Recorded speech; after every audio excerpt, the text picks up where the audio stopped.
Hello, my name is Hakon, and welcome back, all you fabulous fighting fantasy aficionados, friends, family, and anyone else who might be watching this.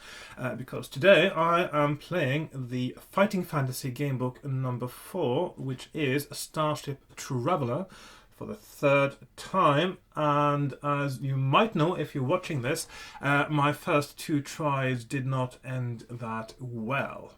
So hopefully this time I will have learned something from my mistakes and maybe get a little bit further on my quest to get back to Earth. The story is that you are a starship crew. You're the captain. You got another part of crew with you that you can actually use in the game book as well. And you get pulled into a black hole. You are transported to a parallel universe, and you have to find your way back to Earth.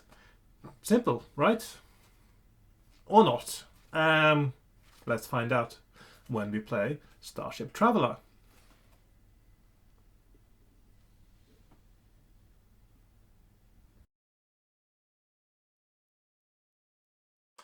Just one more thing. Sorry about that. Before we do anything else, I have an announcement to make.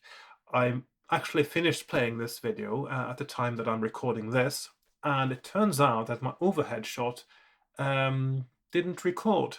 The thing is, because of the way the interface is for recording it, I have to click it an extra time to start it, and if I don't do that, which I'm not really used to yet, it doesn't start, and I forgot to double check. So that means that this entire playing session has been done without an overhead camera. So you can't see my character sheet, you can't see my dice rolls, you can't see my mapping, you can't see the book, you can't see the pictures in the book, which I really apologize for, because this is all part of the gaming experience. But the thing is, I felt that the way I progressed, I went through some new bits. I can't retrace my steps and redo the video. It doesn't feel right doing that. I know one time before with Caverns of the Snow Witch, I actually skipped an episode because I lost some footage. But in this case, I think I will keep it the way it is.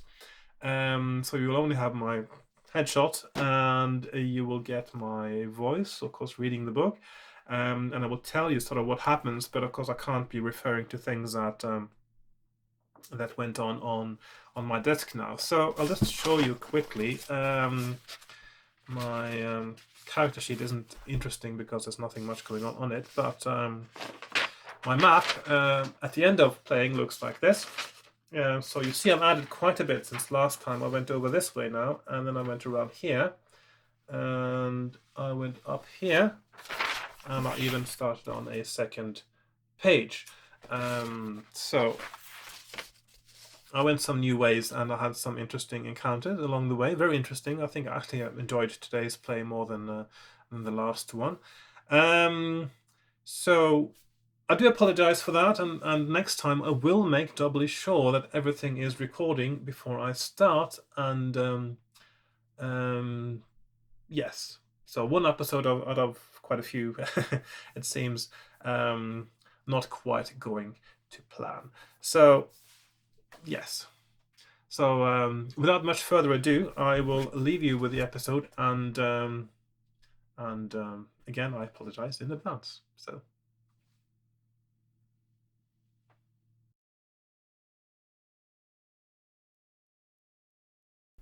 Right, so here we are. I've got my book. This is my character sheet from last time, so I'll have to make a new one. Oh, hang on, that's the first time. Second time, and now the third time. So what we have in this game, of course, since it's a bit different to a normal fighting fantasy game book, it's not just you and your trusty sword. You have a starship called the Traveler, hence the name of the book. Which has a weapons strength. For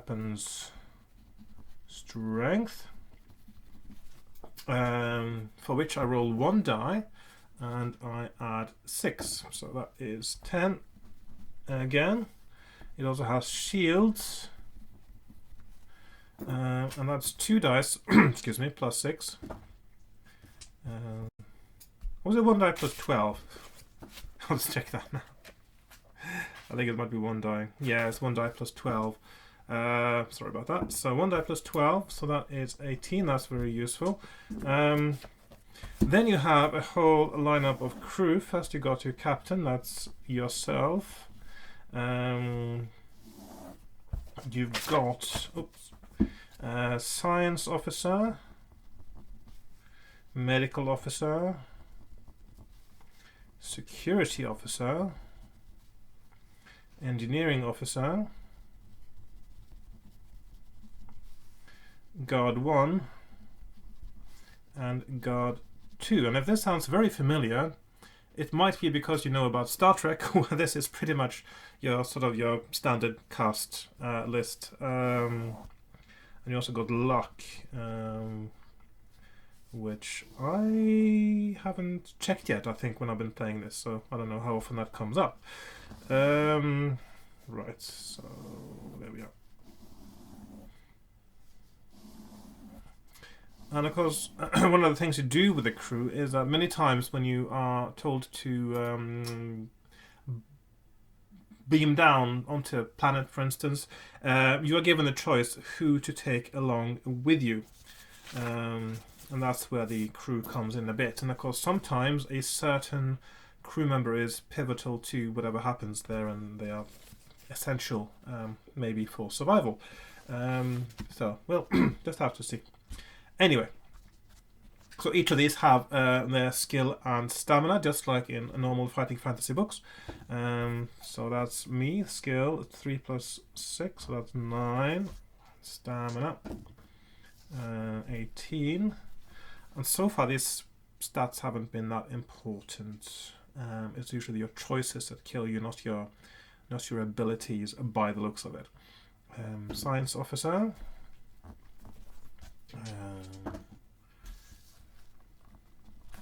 Medical officer. Really boring rolling now, everyone's got the same. Security officer, very good at fighting, very useful. A little bit tougher.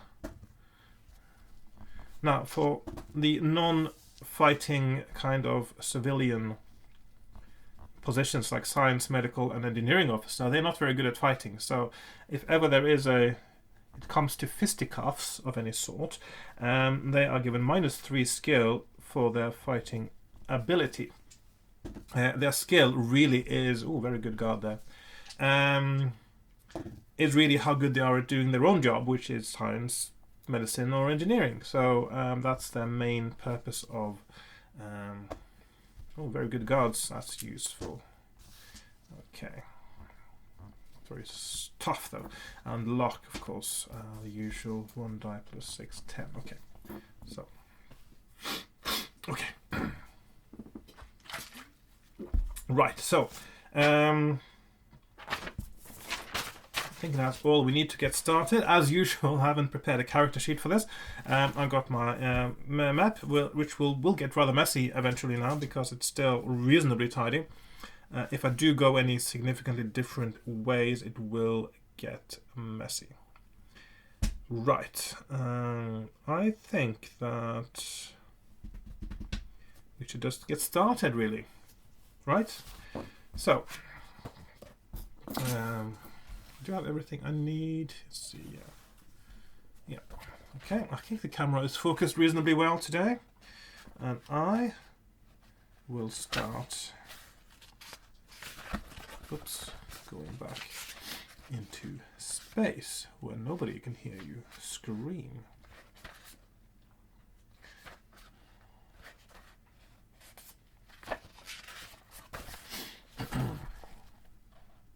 Panic. From your seat at the helm of the Starship Traveler, you study the VDU anxiously. Engineering section has reported an overdrive malfunction, which has locked the warp engines at a 10% velocity. 10% velocity gain. You are watching the velocity indicator advancing rapidly through the safe region towards overload.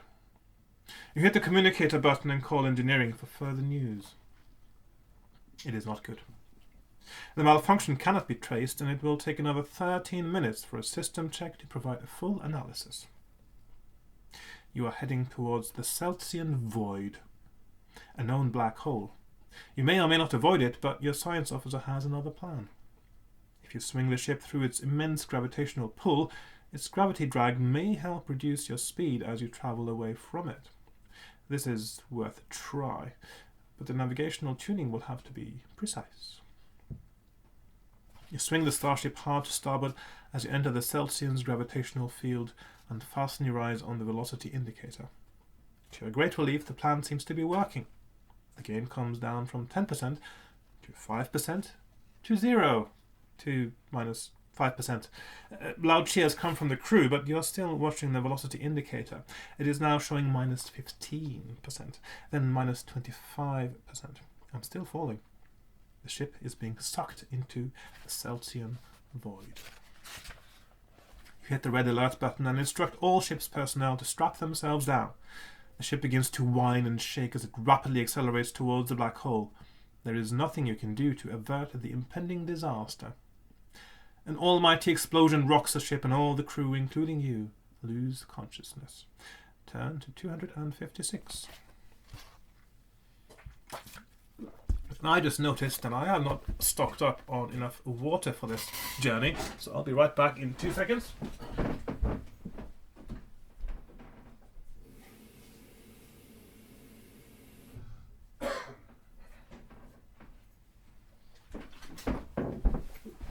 Right. Because this gets rather thirsty work with all this talking. 256, was it not? Yes. No, hang on.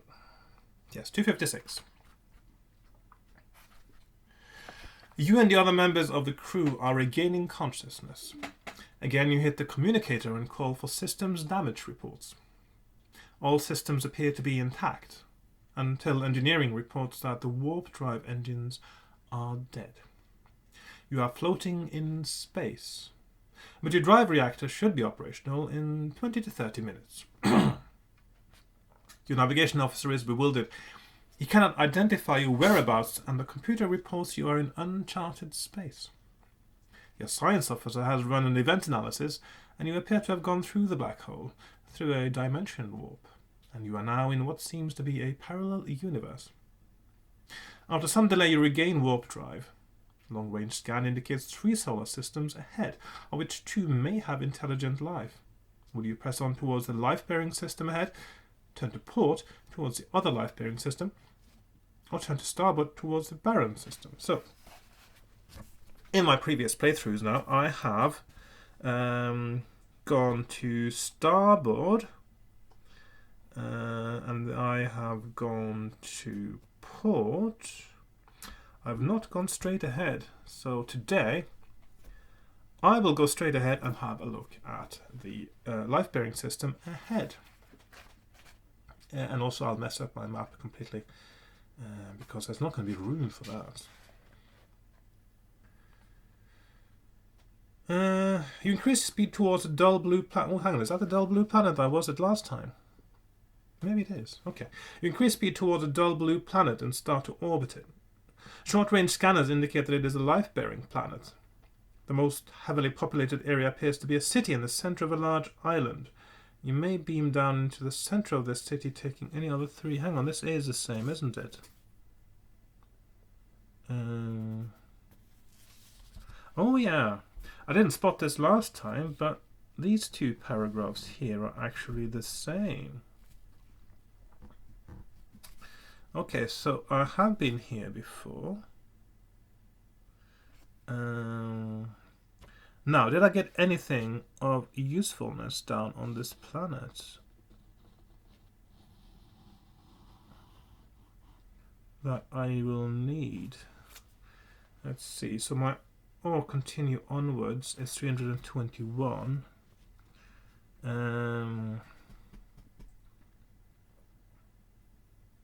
I'll continue onwards. I can't remember that there was actually anything down here worth my while. I mean, I did find a map room, and it did give me some little hints of what to do and where to go, but I'm not sure if that's actually essential for my onward journey. So it was a bit of a mess. The Dull Blue Planet, if you might recall, if you have seen last episode, is it's a society where the population has absolute freedom and no authority. So, which, as you should know, is something that's not a very good idea. If any one of you has seen the Bertolt Brecht Kurt Weill musical Mahagoni, you will know that that is definitely not a good idea. Anyway, 321. Let's see what happens now. If I just move onwards. I was right, yes. Move onwards. 321. Okay, so my map isn't going to be messed up just yet, but now I'm also taking a different path to what I did the last few times. So let's find out what happens here. Long-range scanners indicate another planet ahead, orbiting the same sun, but some distance further out. So this is the other planet that I heard about when I went to the Dull Blue Planet last time, where there had been a war or something. You may continue to investigate this planet. Turn to 258. Let's see, do I have a 258 now? No, I don't have one. Although maybe it's one of the options I had along the way that I didn't make room for. So 258. Or you may plot a course to avoid it. Turn to 44. Well, all I know about this other planet is there was a war there and it got devastated, and a lot of the people living on the Dull Blue Planet, they were refugees. I'll investigate it this time, so I'll go to 258. 258. And there's another option as well. Oh, hang on, that's the wrong. 258, and I've got another option as well. 258, okay.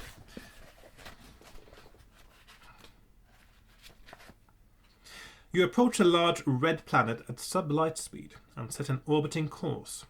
Scanning the surface, you find no trace of intelligent life, but signs of civilization, and a fairly advanced one at that, are apparent. As you observe the planet through your micro-telescope, you see that the surface is covered in a network of roadways and canals. I've seen this paragraph before, haven't I?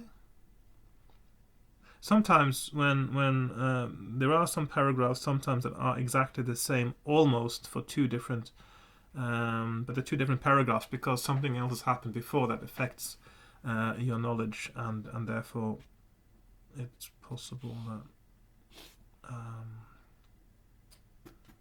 okay, well, I can't see the number. Okay.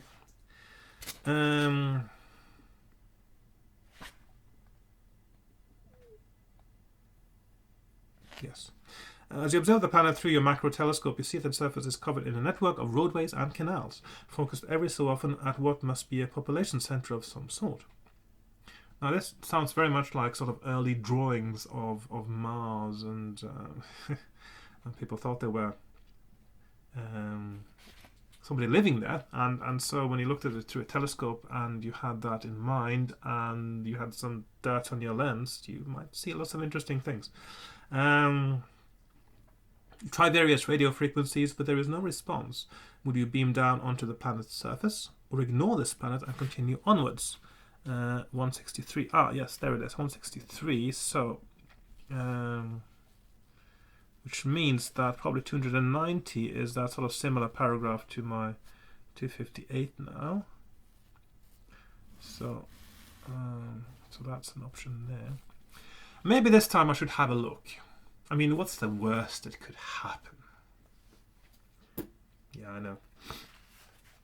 I'm trying to get some famous last words in. So 300, I'll go down and have a little gander. Have a little, what's it called again? A butcher's. That's the one. That's the Cockney rhyming slang. A butcher's. Have a butcher's at the planet. Okay, so where we are.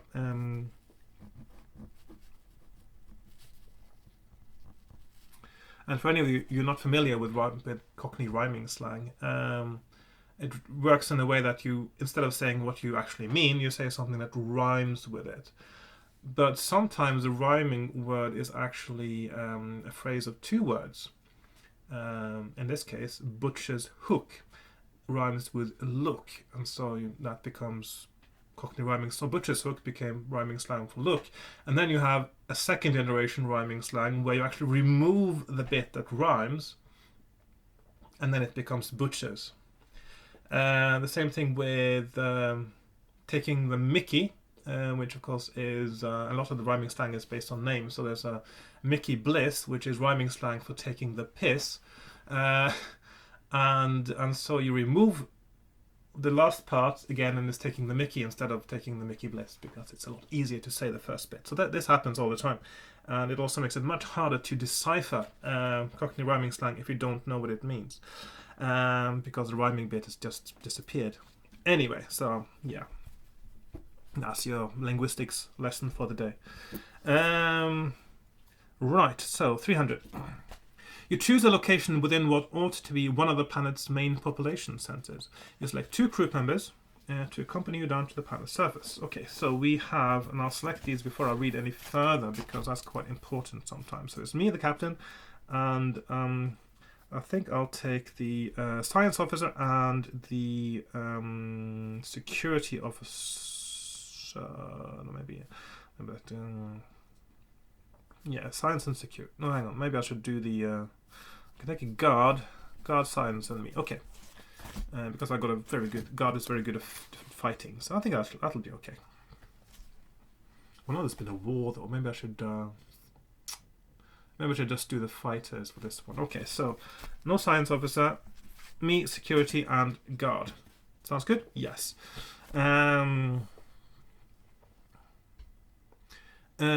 Yes, and the 3 of you beam down. When you rematerialize, you are in the deserted street, and there is a ghostly silence about, and something is not quite right. The buildings around you and the vehicles lying derelict by the side of the road appear to be from quite an advanced civilization, but dust is thick on everything, as if there has been no activity here for many years, or as if there's been lots of wind recently. Cautiously you walk down the street. As you approach a junction at the end of the street, you hear a noise and stop. The others look at you quizzically and listen, but they can hear nothing. You creep forwards towards the corner and jump back sharply as a shape appears. "Visitors," says a voice. The creature is roughly man-shaped and wears a flowing white cape. This is this gentleman over here.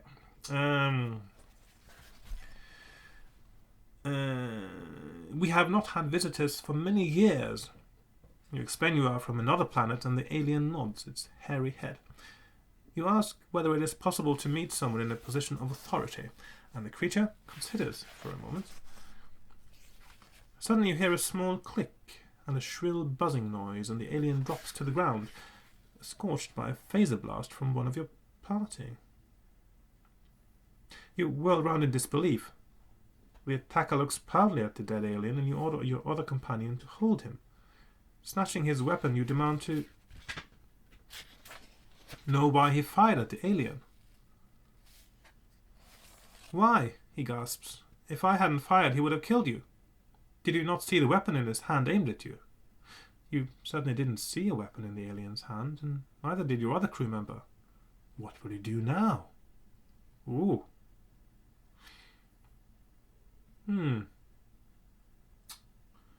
This is a bit strange. So, is there some kind of illusion that's only affecting some and not others? Sounds a bit scary to me.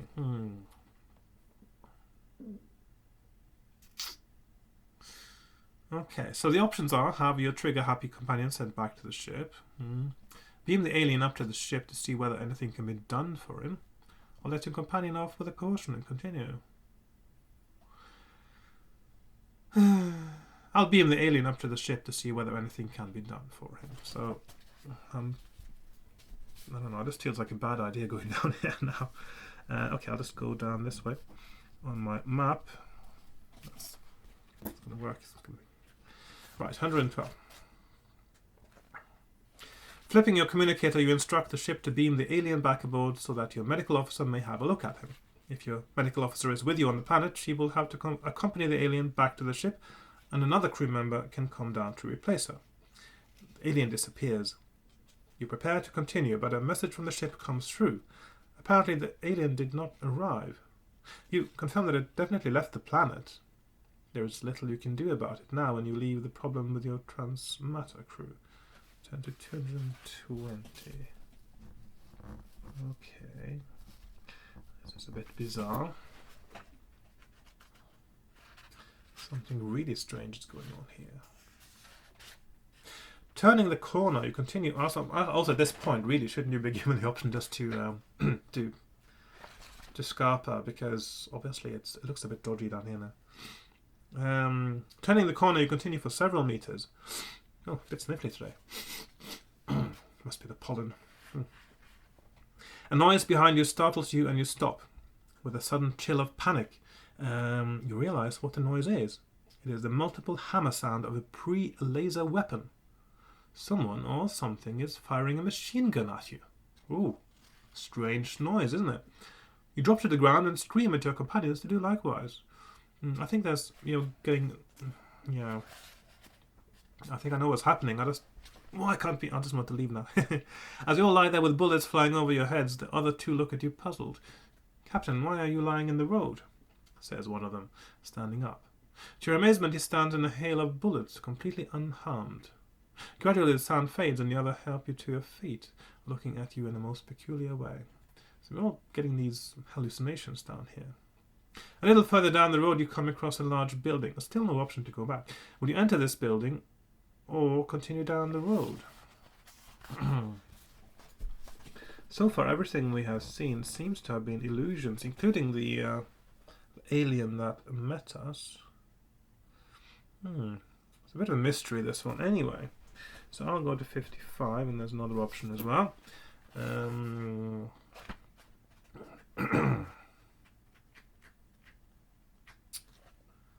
You enter the building and look around. It appears to be a library of some sort.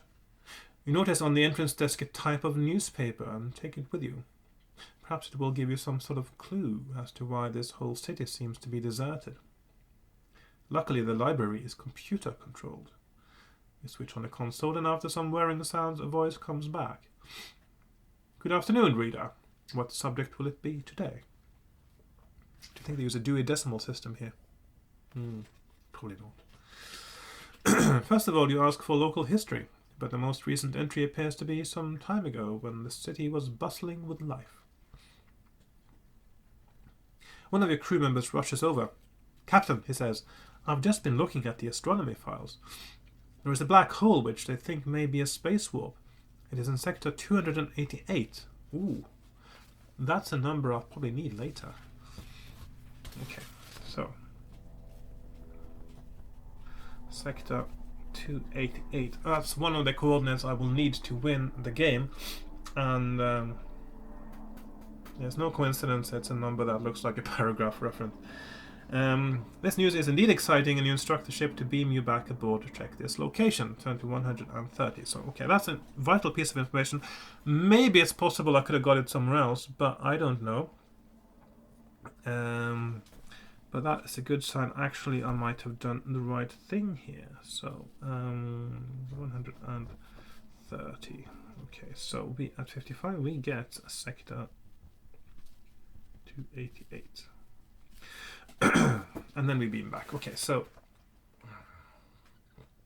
maybe that's why we weren't given the choice of beaming back once we were down, because going down was the right choice, and once you've sort of made that right choice, Steve Jackson didn't want you to mess it up by going somewhere else. And I have to excuse me because I really need to blow my nose. Sorry about that. I'll be right back. Sorry about that.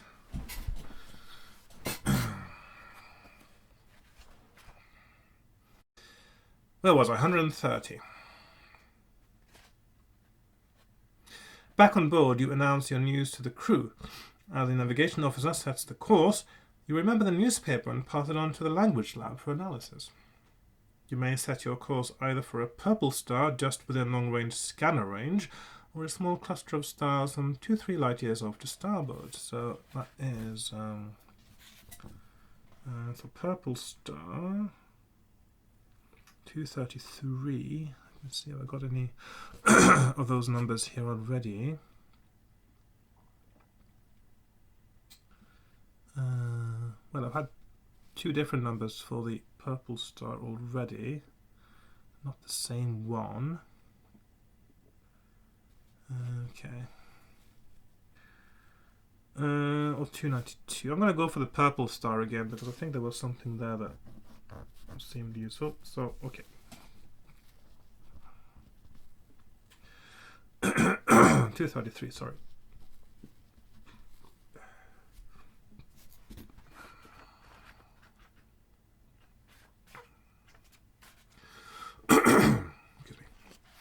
As you travel towards your destination, your language lab reports some interesting findings from the newspaper you gave them. You have just come from the planet Prax, a fairly advanced civilization some years before the paper was published. A fairly advanced civilization. Some years before the paper was published, a great debate occurred and 2 groups emerged with 2 schools of thought. The progressives were modern thinkers, set on material progress, computerization, and a more scientific view of the future. The regressives, on the other hand, disliked the inhuman element of the progressives' world and preferred a return to basics, where people did not rely on machines. A period of Cold War ensued until the regressives discovered that the progressives had developed a powerful hallucinatory drug. The progressives had intended to use the drug on the regressives, but when the plot was discovered, they agreed to send all stocks of the drug into space, out of the way. Something went wrong, however, and the rocket exploded in the planet's upper atmosphere, subjecting the entire planet to severe hallucinations. On the day the paper was published, its effects were just beginning to be noticed. Okay, interesting. That's a nice plot device there. You may continue your course heading either to the purple star or the small star cluster, So, either 44, which I've got over there. So I've got either to 44 or to 79, which I've got on my map there already. I'm heading for the purple star. So, am I heading for the purple star? Hang on. It's not the purple star I want. That's the one where I almost got exterminated, isn't it? I'm going to the small star cluster then, 79. Yeah. Even though I sort of have an inkling now how to get away from the purple star, it doesn't seem like there's anything useful for me there. So, okay. As you approach, you cut engines. Switching to visual on the screen, you can see the small cluster in the distance.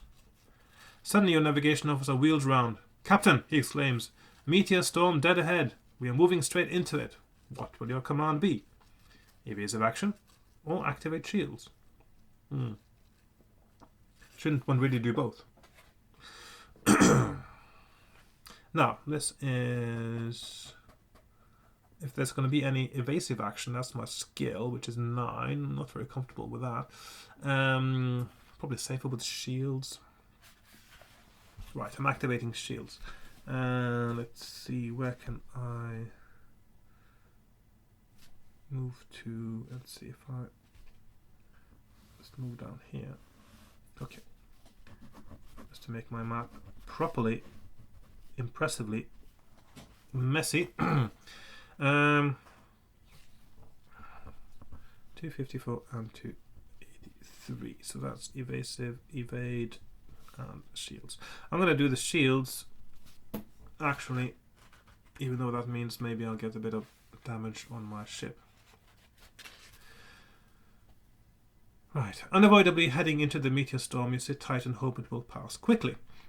As you enter, the traveller rocks as the shields take blows from the pounding meteors. Throw one die 10 times. Each time you throw a 6, a meteor penetrates your shields and damages the ship. Well, that's not very good, is it? Maybe evasion was better. Okay, so 10 times. And so what I'll do, I'll just Okay, I'll just roll 10 times and then I'll make a note of how many times I got 6s. Okay, so that's 2 times, 4 times, 6, 8, and 10. So 2 hits. Okay, so for each of these I roll 2 dice. Equal to or less than your shield score will do minor damage, so that's 1 point. Okay, so that's not bad. So that's 1 point damage and 1 point damage. So my shields are down to 16.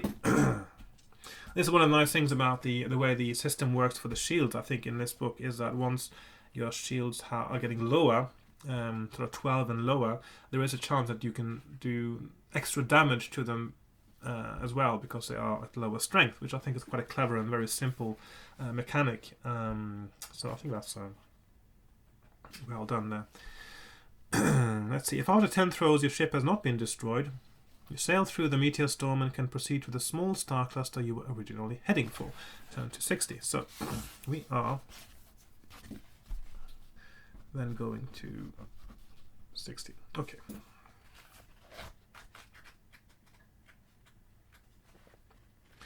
You approach the small cluster. A message from your catering officer comes through your intercom. Captain, he reports, I've just discovered a malfunction in one of our freezers. We have lost a good deal of food. What we have left will last the crew for no more than 48 hours. You agree that you must now find supplies for the ship. Yes, another challenge. Scanning the cluster ahead, you locate 2 planets of suitable temperatures and gravities to sustain life. One is green in color, the other blue. So will you investigate the green planet or the blue planet? So green means forest, blue means water, water means fish. I don't know. Let's see.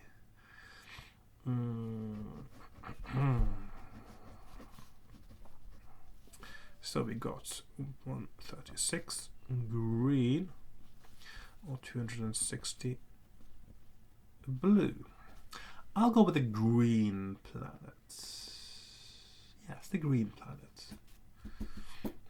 Because, I mean, when Steve Jackson was growing up, he was always told when he grew up that you have to eat your greens. Otherwise you don't get dessert.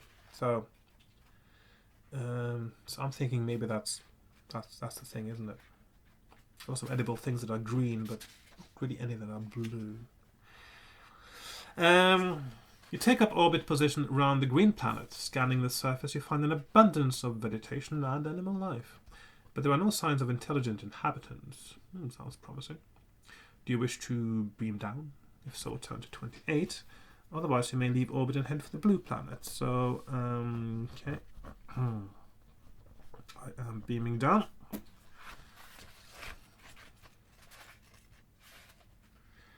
Pick 2 crew members from the adventure sheet. Okay, so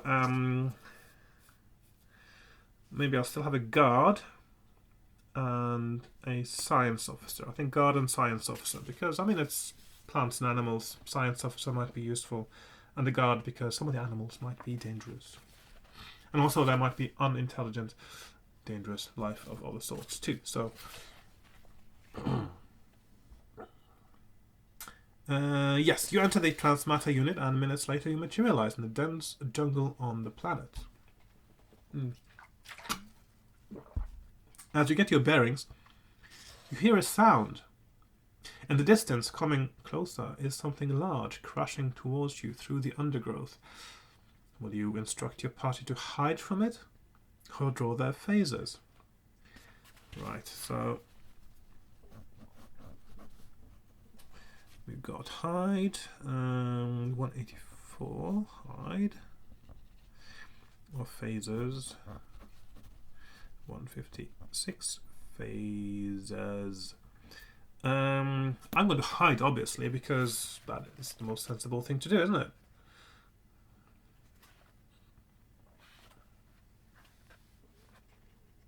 Or is it? And the 3 of you slip back into the undergrowth and wait for whatever it is to appear. The crashing gets louder and louder until a huge beast comes into view, camouflaged by its green scales, which blend in with the plants of the jungle.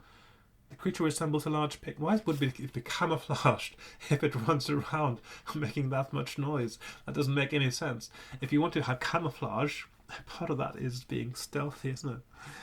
Unless it just stands still until it gets something. Anyway, the creature resembles a large pig, but with a long, thin snout like that of an anteater. Pauses as if it senses something in the air and comes slowly towards you.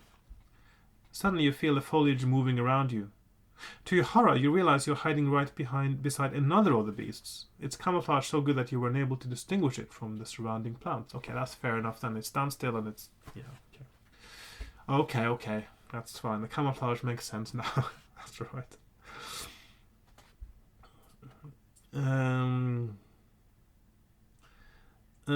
Let's see. As it moves forwards, a cry comes from one of your landing party, and you whirl around to see a great leg looking more like a tree stump descending to crush him to death. Toss a coin to discover which of your two companions has been crushed. So, okay, so we got science, 1 to 3, guard, 3 to 6. Science officer, bye-bye. Okay. And of course I got my backup science officer, I'll get to that in a moment. Yes.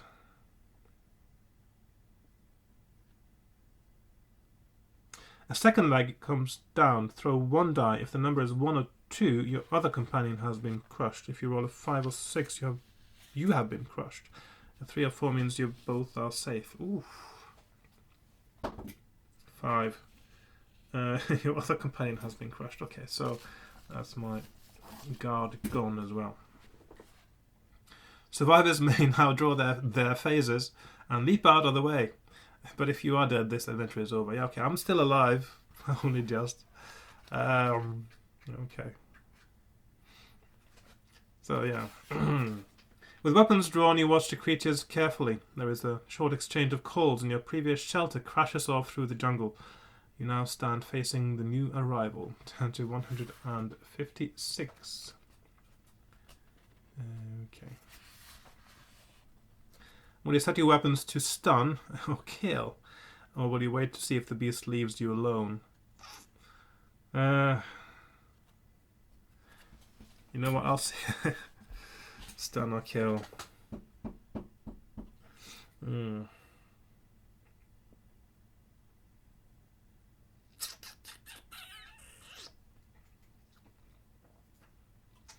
if I am to fight it, I definitely want to kill it, I think. But wait to see if the beast leaves you alone. I don't know. Just being given that as an option sort of tells me maybe that is the way to go. What is this? Oh, that's the same paragraph as... okay, so basically, hiding is not a good idea. You're just getting that in addition to... 71. Let's see what it is. Yeah. Okay, so...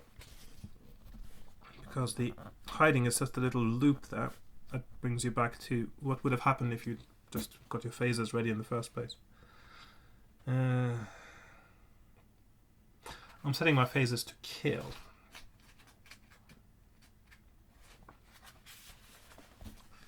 So...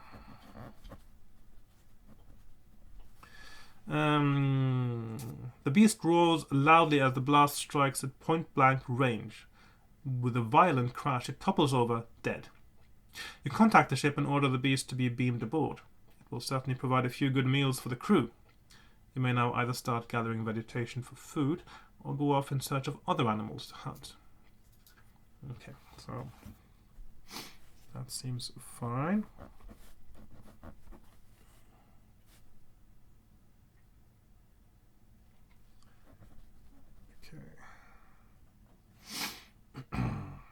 So 236 veg or 173 meat.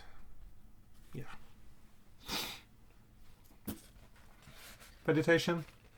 I'm sure, of course, the vegetation can be as dangerous, if not more dangerous, than animals, though. This will be fun. Yeah, as I said that, and I got to the page and you see the picture, it looks like the vegetation can be really dangerous. You search for suitable plants using a nutritional analyzer to tell you which will be edible. Not far from where you landed, you find a small cluster of suitable plants with succulent leaves, large fruits, and tuberous roots. You begin to cut down the plants and make them into a pile which may be beamed up to the ship. Suddenly you feel something restraining your leg and look down to see a vine wrapped around your calf. Its grip tightens. As you wrestle with the vine, the leaves of another plant bend over your head and clamp themselves onto your body. You struggle, but it seems that the plants are alive and are attempting to defend themselves against you. Well, obviously plants are alive, but sentient, it looks like. Would you draw your phaser and attempt to cut yourself free, or would you decide not to risk harming the plants further and try to untangle yourself? Right. So, neither of those sounds like very good options right now. So 45 phaser, or 87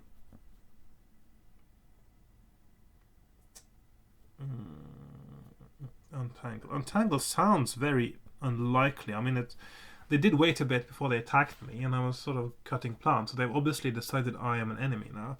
I may as well give them what they want and attack them back. So I'm going to use my phaser.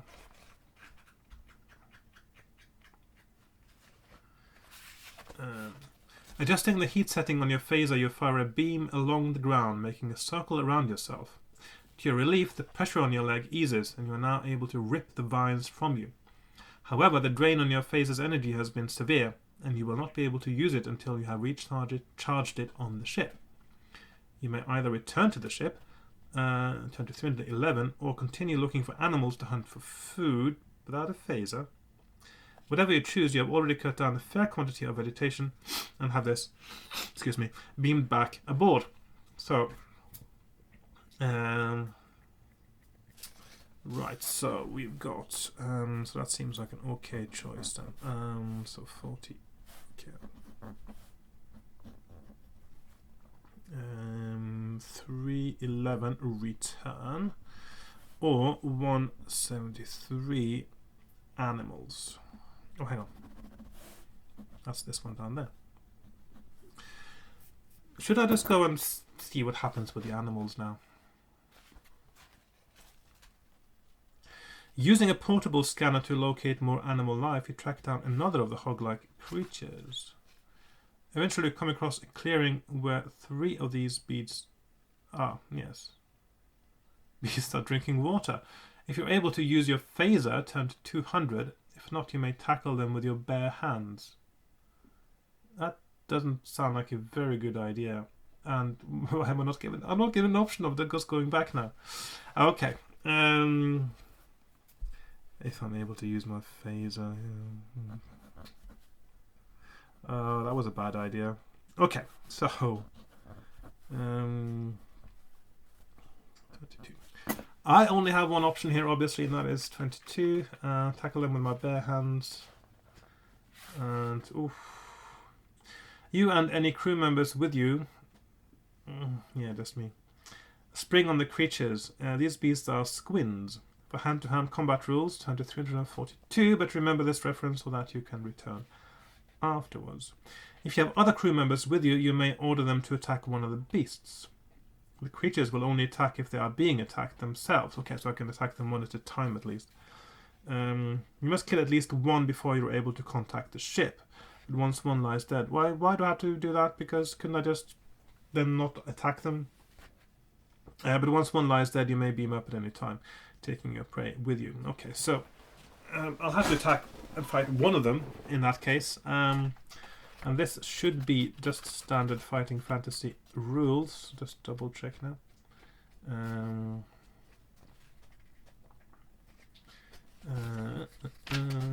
Let's see.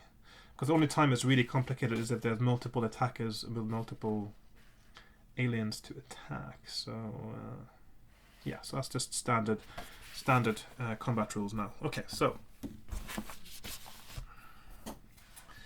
And I'm not the best fighter either. So, okay, so I've got skill 9, stamina 18, and the squin that is most likely to win over is the one with skill 7, stamina 18. Okay, so I've got a bit of an advantage there, so that should be okay. Yes. So the squin rolls 7. So what usually combat? I'll just go through this. The monster you're fighting has a skill score and a stamina score, and I have a skill score and a stamina score. You take roll 2 dice first for the your opponent, and you add it to a skill, and that's his attack score, attack strength, I think they call it. So he now rolled a 7. He's got a skill of 7, so that's a total of 14. And then you roll 2 dice for yourself. I'll roll a 4, and I'll add that to my skill, which is 9, so that's a total of 13, which means that, and then you see which is higher, and of course in this case my opponent has a higher roll, a higher attack strength than I do, and so he injures me for 2 points of damage. If the numbers are equal, nobody takes damage because you just missed or you've fought each other off, and if mine was the highest one, then I would injure him. So very simple. So next round he rolls a 12. I roll a 5, so that's another 2 points off that. He rolls a 9. I roll a 9, so that is finally me hitting him. He rolls a 9. I roll a 4. He rolls an 8. I roll a 3. He rolls a 5. I roll a 5. He rolls a 9. I rolled an 8, and that's still me hitting him. He rolls a 6. I roll a 6. Great. Now we're equal-ish. He rolls an 8. I roll a 7. He rolls a 5. I roll a 12. He's down to 6 hit points, as I call it. He rolls a 6. I roll a 7. I like calling it hit points because I'm used to that from Dungeons and Dragons. So he rolls a 4. I roll a 5. He rolls a 10. I roll a 12. So he is dead. And I am beaming back aboard. Thank you very much, Scotty.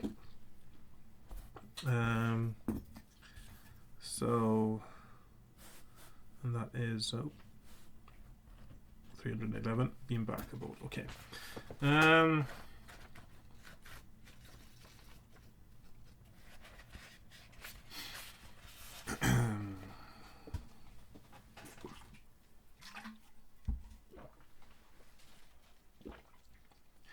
Back in the transmatter unit, the crew are taking your food off to the lab for analysis. You return to the bridge and prepare to leave orbit. The lab reports that your supplies are digestible and highly nutritious. Scanners report the nearest planet some 3 to 7 light years from your present position. You set the course and enter warp speed, turn to 34. Do I have a 34?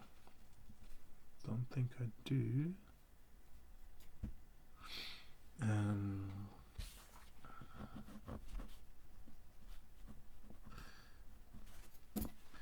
Right. And I've now got a stamina of... Ooh, let's make a note of that on my character sheet. 10. There we are.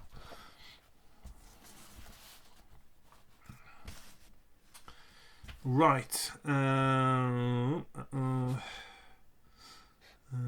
334. Yes. You approach a medium-sized blue-green planet and take up orbit position. Scanning the planet's surface reveals several clusters of intelligent life forms. You try to contact them, but nothing comes up on the radio.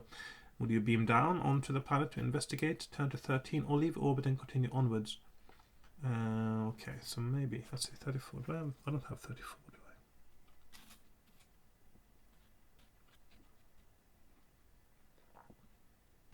I? 39, isn't it? But, oh yeah, first of all, I need to replace my science officer with his assistant. Let's see. The assistant is skill of the original officer -2, so it's never as good as the original one. But science officer now has, or science assistant has 8, skill, and I roll stamina for him, and his stamina is 19. There we go. The guards aren't replaced. Are they? Let's see.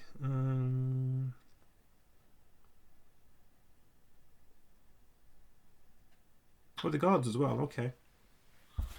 Guess what? I got a guards assistant as well, so that means I've got a new 10. 4. Okay. A 10-16 guard. Okay, there we go. Okay, so.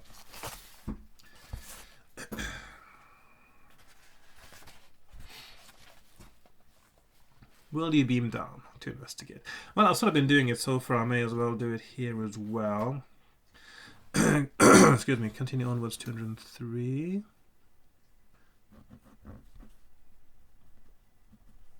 Or beam down. So let's see.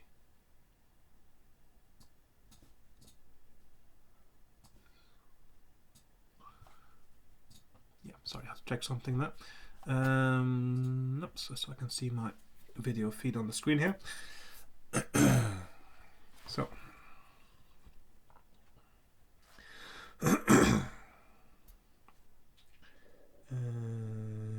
13 investigate. Okay, so I'll be beaming down again. Oh, yes. 3 crew members. So I will take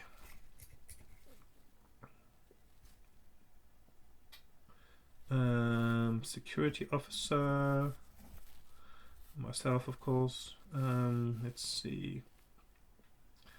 Guard number 1. No. Guard number 2. And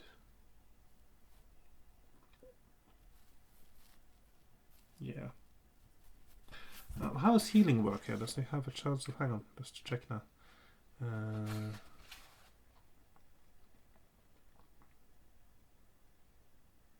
You may restore 2 stamina points to each crew member when you leave a planet, as long as you have a medical officer. So I got 2 stamina back when I left the planet. So I am up to 12. There we go.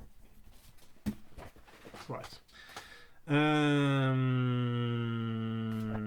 13. Yes, I'm good. 13. Yes.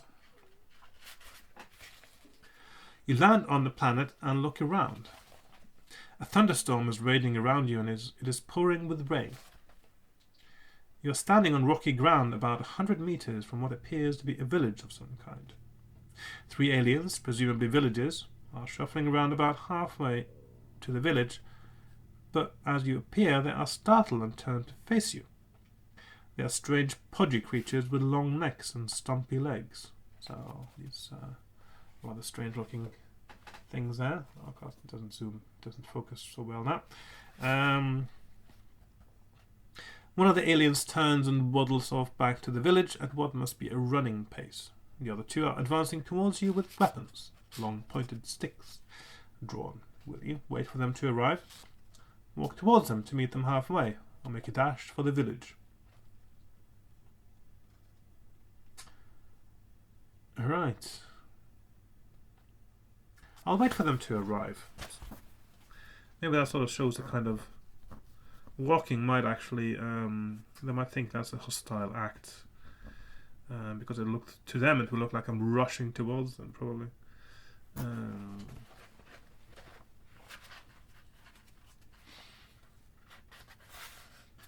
Through your translator, you talk to them, explaining your mission. They are suspicious and hold you at bay with their weapons, but agree to take you to the village elder to talk. Turn to 170.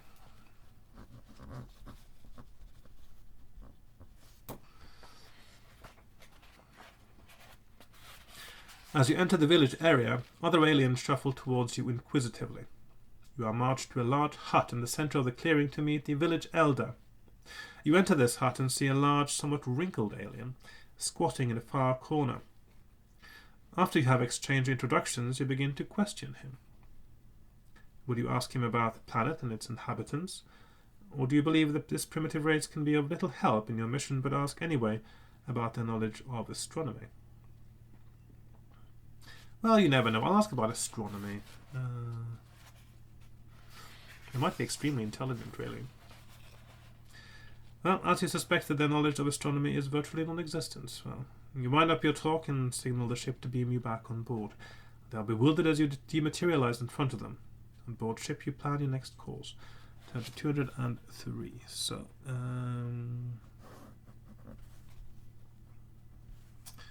right, 203.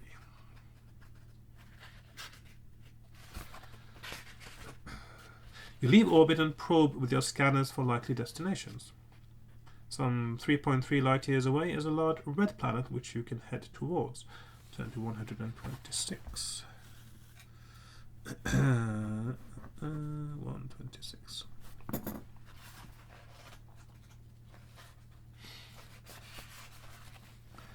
You switch to warp drive and head towards the red planet. As you reduce from warp speed, you approach a small grey planet. Will you investigate this, or will you continue towards your original destination?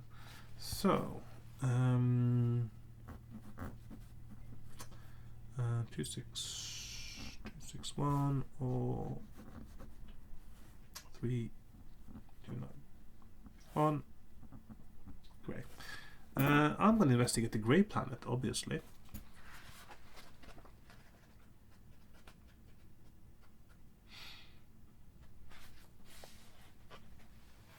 Oh, also, I should make a note now that hiding from these creatures was an absolutely terrible idea. Do not do it. Okay. The planet appears to have no life on it, but scanners detect some sort of activity, perhaps the regular workings of a machine. You decide to investigate and send out a party in a recon plane. I've got recon planes and still I'm beaming down on these planets before I have a look. They pilot the plane to the area of the signal and land on the planet. It is rocky and barren, but not far from where they have landed, they find a scout ship of a type they have never come across before, crashed into the surface. Would you tell them to investigate it further, or return to your ship? Definitely investigating that further.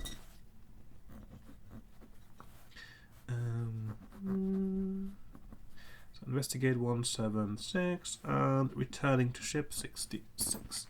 So, investigate. They can find no signs of the pilot. Perhaps he has died or was killed in the crash. An automatic signal, probably a type of mayday call, is being transmitted by the ship's radio. There being nothing else to see on the planet, the crew return to the recon plane and fly back to the ship. Turn to 66. Okay, so that wasn't... Unless something else happens now because I was there. Maybe the people responding to the mayday call are approaching now. Landing the recon plane, the party make their way to the briefing room to report to you. As they relate their findings, you are interrupted suddenly with an urgent message. Captain, we have lost 3 of our engineering personnel who were involved with docking the recon plane. They're all dead. What will be your first command? Ooh. Yeah. Put the landing party into quarantine in the medical section. Seal off the docking bay. Jettison the recon plane.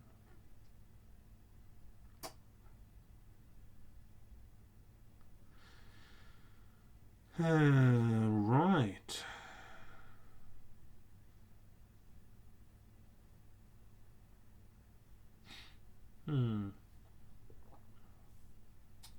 What will be my first command? Actually, I wouldn't have minded doing all of these, but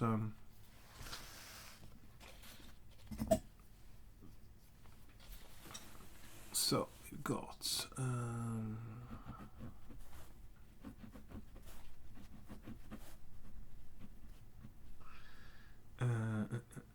306 quarantine, 18 seal off, 201 jettison.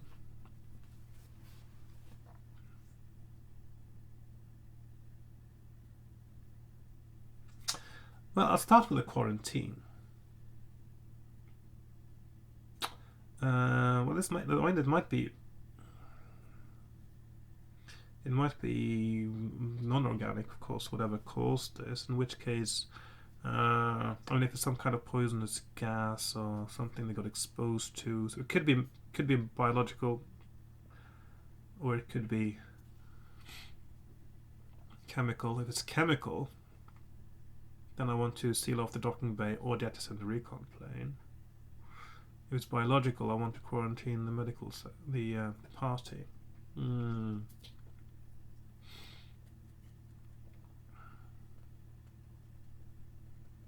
I'll quarantine them, see what happens then.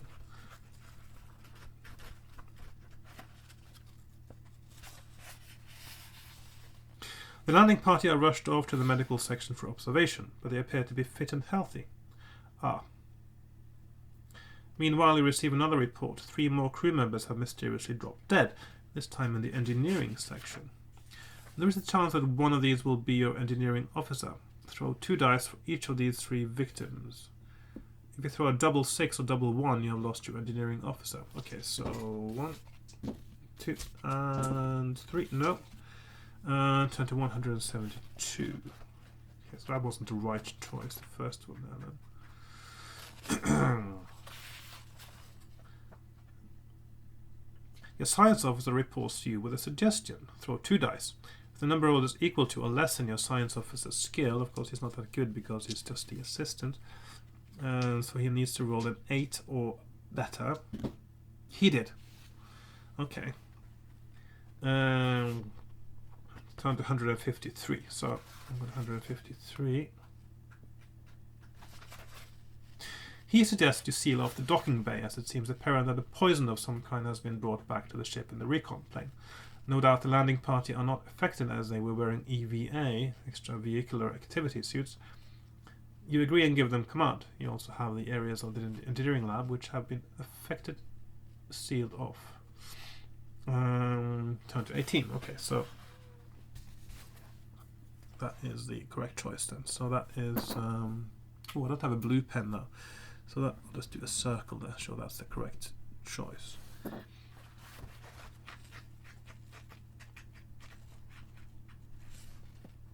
Quickly, the crew seal off the affected area so as to prevent the spread of this unknown killer. No more deaths are reported. Turn to 337. Using an EVA suit, your medical officer examines the body of one of the victims. She finds that the man has been poisoned. The planet below must have some sort of poisonous gas in its atmosphere, and this has now been carried back to the ship. Would you get the medical officer to search for an antidote and treat the crew, or evacuate the air from all the affected sections? Well, antidote sounds like more fun, though, doesn't it?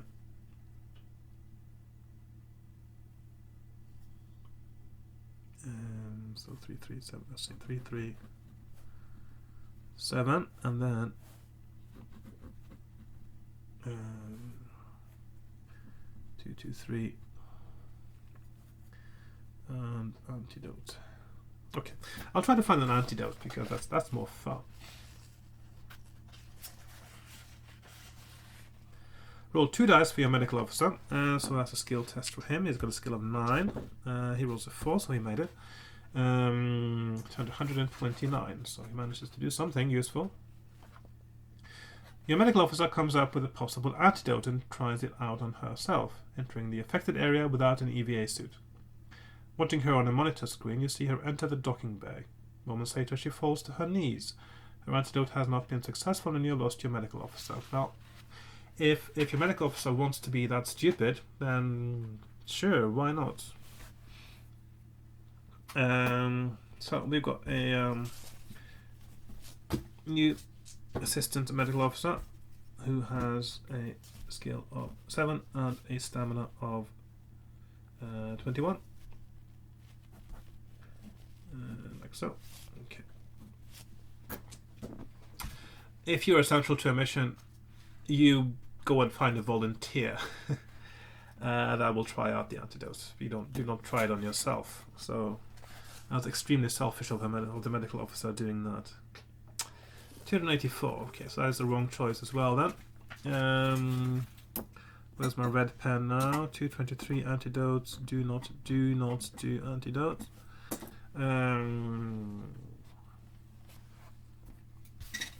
Well, at least this is quite a nice way that the game book has been developed now. That actually you're given, even though you make the wrong choices, you're sort of moved on to the right choice. You just lose something on the way. You don't die necessarily, although of course I was very close to dying on the green planet. So I think that's quite a clever way to do it, because it doesn't take you as long to find the right path eventually. Well, I don't know yet. I mean, it's been I've been through this a few times now, so let's see. You give the instruction to evacuate all the air from the affected area, and all crew within the area are instructed to wear EVA suits, as they will be in a vacuum. The air is pumped out into space, and half an hour later fresh air is introduced. Your science officer checks this new air, and it is found to be poison-free. Turn to 11. Okay, let's see, 11.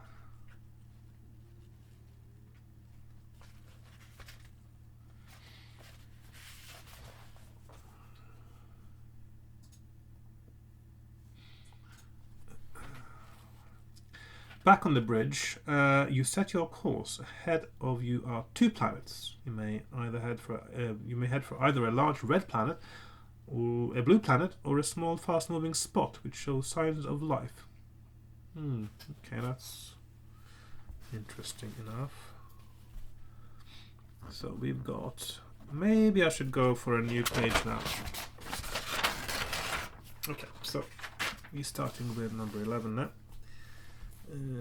Let's see, 11. So we got.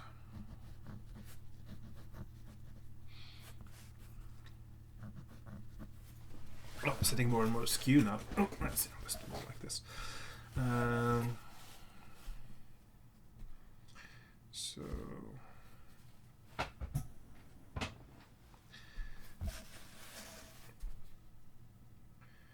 3, 2, 9, red, 2, blue, 92, spot. Well, I'm more curious about the spot, actually. Could be a ship. You head out into space. Well, duh. With scanners probing ahead of you. A small, fast-moving dot comes within range. As you approach it, you are identified as an other ship, of course. You send out an all-frequency radio message, and soon an alien face appears on your screen. The face is brown, scaly, and somewhat reptilian, and introduces itself as Commander Mal of the Imperial Ganzi Confederation. Have you come across the Imperial Ganzi Confederation before? If so, turn to 335. If not, turn to 5. So that was those very friendly people, reptilian beings that I met last time. So I haven't come across them in this game, obviously. So I am going to. So that is let's see, 3, 3, 5 or 5. Maybe meeting them again, it would have been advantageous to actually have met them before, because then they would sort of know that I wasn't hostile, because I wouldn't be able to attack them anymore. So, no, yes. So I'm going to 5. Okay.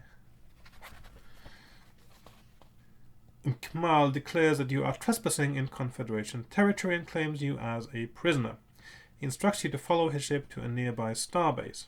If you will accompany him, turn to 15. If you refuse to be captured, turn to 143. I'll just accompany him, actually, so I can explain what's going on. So I'm going to 15. You follow the Ganzi guys for several hours until the small round object is picked up by your scanners. Ahead of you is a large wheel-shaped structure, rotating slowly. The Ganzi guides announce their arrival. Monitoring their conversation, you learn that this is the spaceport Laur Jamil. Kamal once again contacts you and gives you docking instructions. You dock the ship and wait while he checks your story. Sometime later, you see the Ganzi guide ship leave dock. Presumably you have either been cleared, forgotten about, or ignored. You decide to leave the ship and investigate the spaceport. Turn to 157. So, yeah.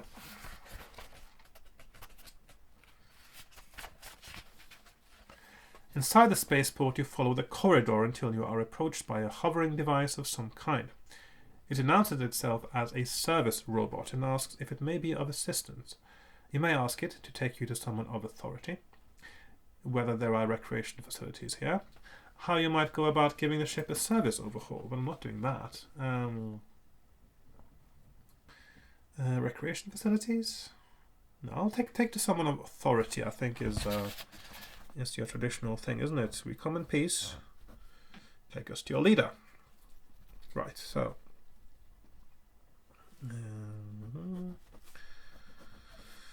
308 and 106.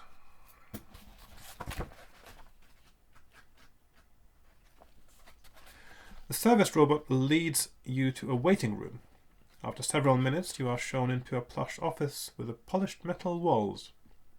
Behind a desk standing before a large window looking out into space, nice view, sits a large creature. It has a large head and torso and is shaped like an old-fashioned egg timer. The alien introduces himself as Dooz-E and asks how he may help you. He is apparently the controller of the spaceport. Getting a bit dry-throated again.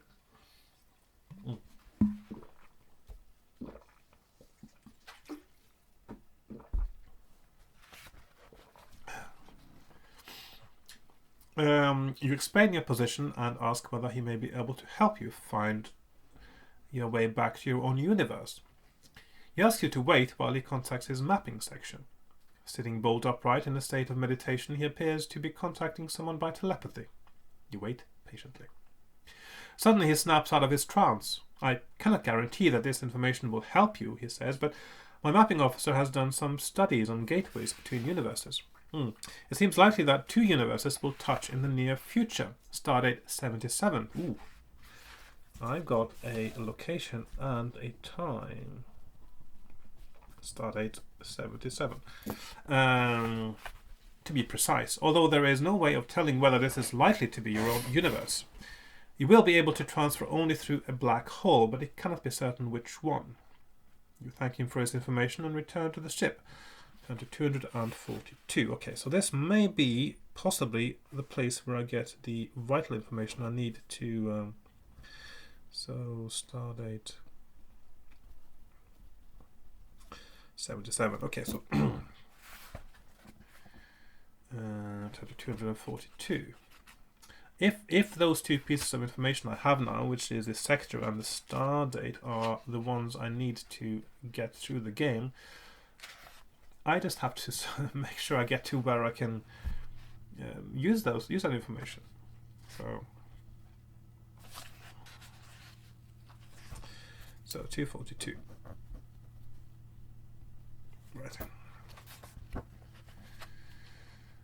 Starting up the ship's engines, you leave the spaceport and head off into deep space. Turn to 324. Your crew are becoming anxious about their fate.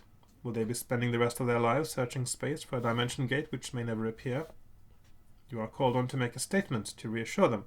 Have you learned the time and space coordinates of the black hole which will hopefully take you back to your own universe? If you believe you have, turn to 216.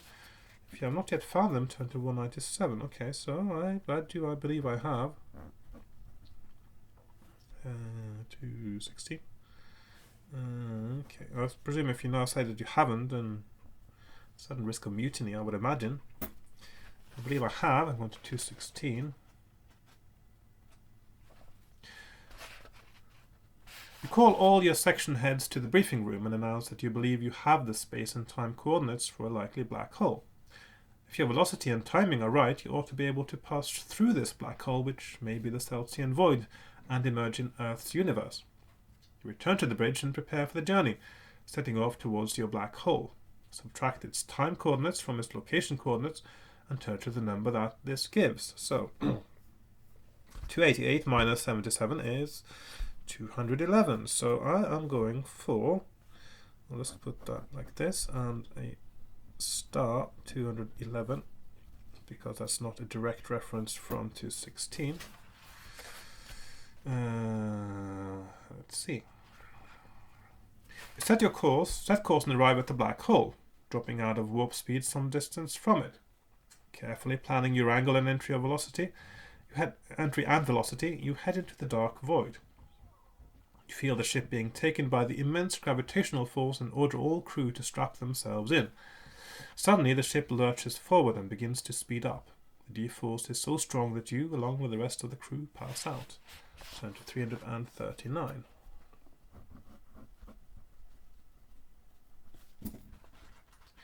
So either I'm dead or I made it. You will never know whether or not this was the correct black hole. Perhaps it was your angle of entry, or maybe it was your speed, or even the information you have. Whatever the error, the traveller never emerges from the void. Your mission has been unsuccessful. So this tells me that there will be other pieces of information that will give me these kinds of things. So there will be other numbers, and I'll have to find the right one. So I know that 288, either 288 or 77 is wrong. I can only presume. So maybe 77 is correct, but 288 is wrong. Anyway, this sort of adds another level of interest to this book, in that not only are there correct numbers, there are also wrong numbers. So there we are. There might be more black holes out there. Anyway, that was the... I think that's a very good way to end it, though. I mean, I didn't die in combat. I didn't get incinerated and exterminated. I actually just went into a black hole and died like a proper spaceship captain this time. So, yeah. So that's it for now, and I'll be definitely looking forward to my next exciting playthrough of this book, and I hope you will too. And thank you for watching, of course, spending this time with me, and I will see you next time for a bit more of Starship Traveller. So you have a lovely day, and goodbye for now. Bye bye.